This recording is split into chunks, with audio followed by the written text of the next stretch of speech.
Sudah kelihatan? Oke, langsung saya mulai ya. Selamat siang semuanya. Nama saya Hari. Saya mewakili kelompok C untuk mempresentasikan apa yang sudah kami kerjakan, yaitu simple web app untuk memprediksi kelahiran dengan metode IVF. Jadi ini adalah masalah yang akan di-highlight dari presentasi ini. Pertama, ada masalah mengenai infertilitas. Nah, infertilitas ini sekarang bisa diobati dengan cara fertilisasi yang dilakukan di luar tubuh manusia atau yang umumnya disebut IVF. Namun IVF itu sendiri tidak menjamin bahwa kehamilan itu pasti berhasil. Bahkan jika pasangan yang mengikuti proses asesmen IVF ini secara medis dinyatakan sukses. Kemudian kenapa bisa seperti itu? Karena ada beberapa kombinasi faktor atau faktor-faktor di balik layar yang berkontribusi terhadap keberhasilan ataupun kegagalan dari IVF itu sendiri.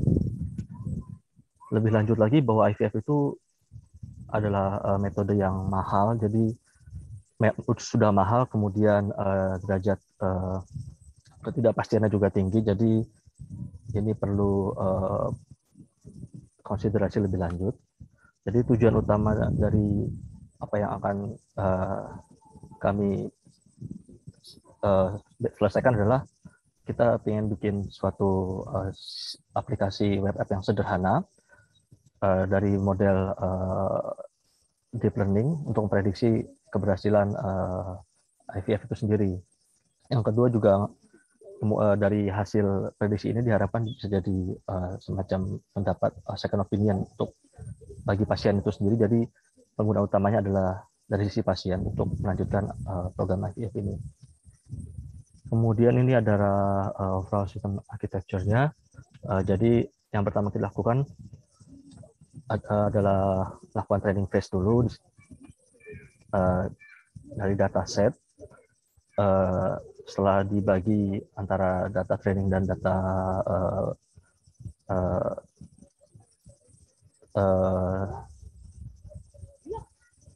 X dan Y-nya itu sendiri, kemudian kita lakukan pre-processing untuk tahu apakah data yang sampel-sampel yang ada di dalam data set tersebut itu benar atau enggak.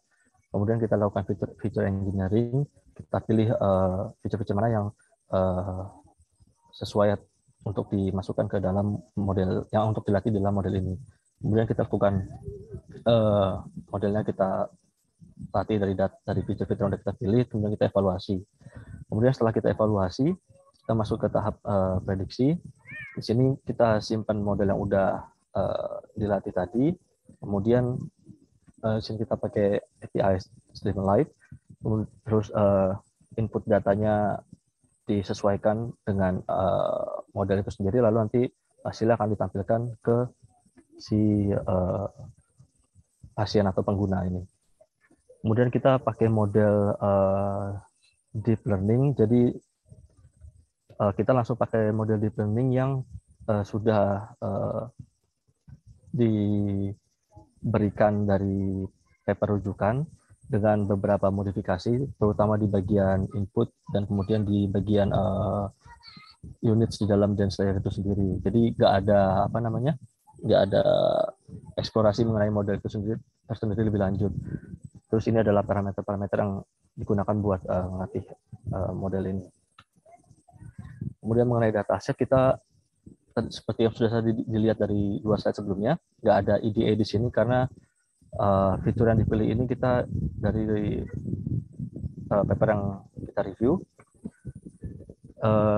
23 fitur tersebut apa saja? Ada 6 tipe fertilitas dan penyebab infertilitas ada 11. Kemudian fitur-fitur lainnya kita pilih yakni tentang umur, kemudian jumlah total treatment sebelumnya sampai ke total embrio yang sudah dibuat. Jadi habis ini saya akan sedikit memberikan demo mengenai aplikasi yang sudah buat sudah di deploy di Heroku. Sebentar.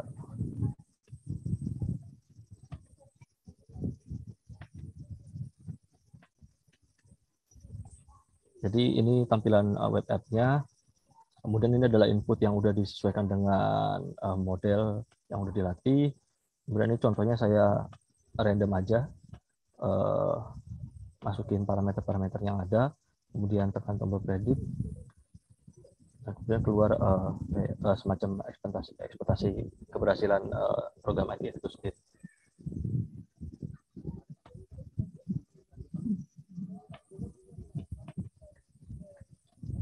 Oke, sekarang masuk ke analisis, nggak ditampilkan sepenuhnya di sini. Jadi setelah saya coba berbagai macam, bahwa prediksi yang diberikan dari model yang saya bikin ini cenderung negatif.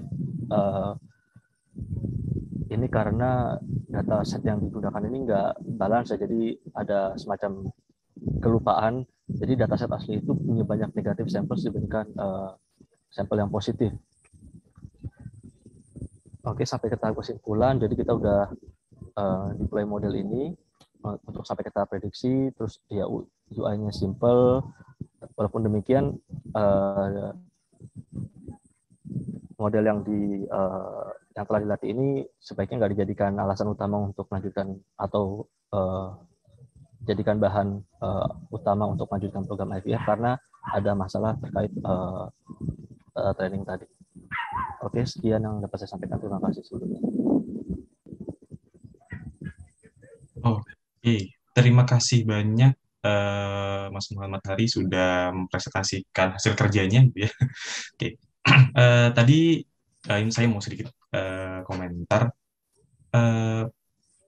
Sudah cukup jelas ya, maksudnya dari pertama ada ini problem definition-nya itu apa gitu ya, terus objektifnya apa gitu. Tapi mungkin kayaknya di bagian objektifnya itu bisa ditambahin kayak hasil yang diharapkan itu kayak gimana sih, apakah ini. Jadi tadi kalau sama di apa sih namanya di Heroku-nya itu app-nya dalam bentuk output-nya dalam bentuk presentasi gitu ya Mas. Berarti Iya, eh, kan kayak klasifikasi ini itu bakal berhasil atau enggak ya Mas? Kayak gitu. enggak kayak Oh, rencananya sih memang kita tadi mau pakai threshold gitu Mas, dari histori apa rata-rata histori prediksi kan. Tapi kayaknya gimana interpretasinya saya juga nggak yakin, jadi ya udahlah pakai langsung predik aja hasilnya kira-kira berapa persen gitu sih Mas. oke oke oke. Nggak masalah. Ya, tapi mungkin di kedepannya ya saya di sini bersikap sebagai orang yang masih belum tahu apa nih gitu. Jadinya bener-bener kayak juniornya Mas Hari ini masih baru gabung di timnya Mas Hari ini buat apa gitu. Jadi mungkin kedepannya bisa ditambahin kayak ini bakal hasilnya bakal seperti apa sih kayak gitu. Oke. Kayak jadi output yang diharapkan itu seperti apa? Apakah ini klasifikasi ataukah ini kayak yang tadi mungkin regresi atau gimana gitu ya? Oke, oke. Oke. Setelah itu tadi bagus juga ya, ada apa sih namanya kayak sedikit penjelasan tentang si arsitektur dari programnya seperti apa gitu ya, dari awal dia di splitting di awal itu sudah betul gitu ya. Jadi tidak, nah yang ini di splitting di awal nggak menghasilkan ya meminimalisir untuk apa sih namanya data leakage gitu ya, soalnya sudah di split di awal gitu ya, terus ada pre-processing, ada fitur engineering dan kawan-kawannya seperti itu. Ya dari sini mungkin yang bisa saya kasihkan pendapat sedikit. Tadi untuk si modelnya sudah dijelaskan juga tadi, setelah ini sudah dijelaskan juga gitu kalau ini pakai deep learning dan kawan-kawannya gitu. Ya mungkin untuk si evaluasi modelnya, matriksnya pakai apa itu mungkin bisa ditampilkan ya Pak. Ada tadi ya, benar, sorry. Iya, untuk kedepannya gitu. Oke. Terus untuk di apa sih namanya prediksinya dari input data itu juga sudah ada gitu. Cuman eh, ya seharusnya sama aja sih Iya, dengan yang benar. atas, yang maksudnya ya di input data sudah pasti dilakukan pre-processing juga, sudah pasti dilakukan fitur engineering juga gitu, dilakukan hal yang sama gitu. Tapi mungkin di gambarnya juga bisa ditampilin di apa sih namanya, selain input data itu di samping kanannya itu ada ini juga gitu, Oh, ada oke. kotaknya juga lah biar Ya, iya, iya. ya oh ini bener-bener dilakuin hal yang sama loh gitu. Kalau sama gini kan tinggal kayak kayak masukin thread langsung terus diprediksi gitu. Padahal kan seharusnya ya dilakuin hal yang sama gitu. Oke. Oh ya, untuk si apa sih namanya tadi, untuk UI itu pakai apa ya Mas? Bagus sekali tadi itu. Pakai Streamlit sih Mas, ini kayak framework gitu. Jadi kita kayak bisa bikin website tapi codingnya pakai Python Mas. Jadi nggak perlu apa tuh JavaScript bla bla bla, saya kurang ngerti juga sih. Oh, oke oke oke Hmm. oke. Jadi ada ininya ya, ada apa sih? Ada UI-nya lah gitu, bagus bagus bagus kalau kayak gitu. Memudahkan, mungkin kalau misalnya teman-teman ada yang mau nyoba juga gitu, bisa bisa jadi kayak gitu. Oke, penjelasan ML workflow-nya ada, penjelasan untuk masalah modelnya juga ada, mengikuti dari apa sih paper ya kayak gitu. eh Mungkin kalau semua dari saya segitu dulu. Dari teman-teman mungkin ada yang mau bertanya nggak? Dari teman-teman dari kelompok lain nih, atau mungkin dari teman-teman Harin Partners juga nih, ada yang mau tanya? Boleh dipersilahkan. Kita masih ada, kayaknya masih lumayan banyak nih. Oke, itu Mas Mas Umar ada yang raise hand? Oh ya, Kak Rosi boleh dihidupin mic-nya untuk bertanya. Halo, perkenalkan nama saya Rossi dari Ray, dari Harry Partners. Saya pengen tanya sih, dalam pertimbangan pemilihan eh, apa namanya modelnya sendiri, ada alasan nggak kenapa milih pakai deep learning dibandingkan metode yang lain? Apakah misalnya ada pertimbangan khusus nggak selain akurasi ya? Oke. Oke, terima kasih pertanyaannya Mas Rosi. Jadi memang harusnya ada pertimbangan lain ya. Kenapa saya pakai model deep learning ini? Karena kalau dari papernya sendiri itu merupakan model yang menghasilkan akurasi paling tinggi itu dibandingkan metode-metode lain yang ada di dalam model lain di dalam paper kayak KNN dan lain-lain. Jadi memang harusnya sih eksplorasi model macam-macam, kemudian dari model yang udah bagus itu sendiri apa namanya dicari parameter yang lebih apa namanya optimal lagi, harusnya nggak asal masukin jumlah unit di dance layer sekian, nggak gitu harusnya, seperti itu sih Mas. Oke, Kak Rosi, apakah sudah puas atau ada yang mau ditanyakan lagi boleh? Ya, pengen nanya sih.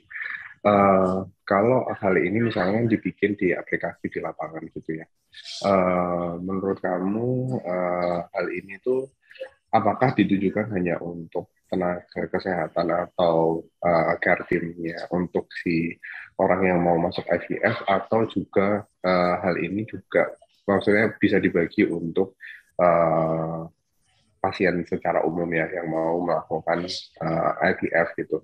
Dan kalau iya atau tidak, menurut kamu apa sih pro kontranya untuk masing-masing segmen orang yang kemungkinan bisa dapat benefit ya dari solusi ini gitu? Kalau mau misalkan modelnya udah dilatih dengan benar sih, sebenarnya nggak hanya untuk pasien ya. Kalau yang saya bikin ini memang pengguna utamanya adalah dari sisi pasien itu sendiri. Tapi bisa juga digunakan untuk tenaga kesehatan. Jadi kayak semacam bisa cross check gitu ya, apakah interpretasi dari model ini sendiri terhadap input datanya itu benar atau enggak. Mungkin kan dari sisi pengalaman dokter kan berkata lain ya. Terus dari sisi pro kontranya sebenarnya ini lebih menitik beratkan, kalau menurut saya lebih pro ke arah pasien, karena mereka bisa jadi lebih hati-hati, dan ini kayaknya bakal lebih rugi ke siapa namanya dari sisi tenaga kesehatan, karena eh, apa namanya yang akan menggunakan IVF ini kan akan jadi semakin sedikit gitu kalau misalkan ini diaplikasikan, karena kan orang jadi lebih berhati-hati gitu kan, seperti itu jawab saya. Baik, apakah Kak Rosi sudah puas kan? Terima kasih. Oh ya, terima kasih atas pertanyaannya dan keaktifannya Kak Rosi. Bagi teman-teman yang lainnya mau ingin bertanya boleh kok, termasuk hiring partner maupun temannya Kak Hari di kelas Pacman nih.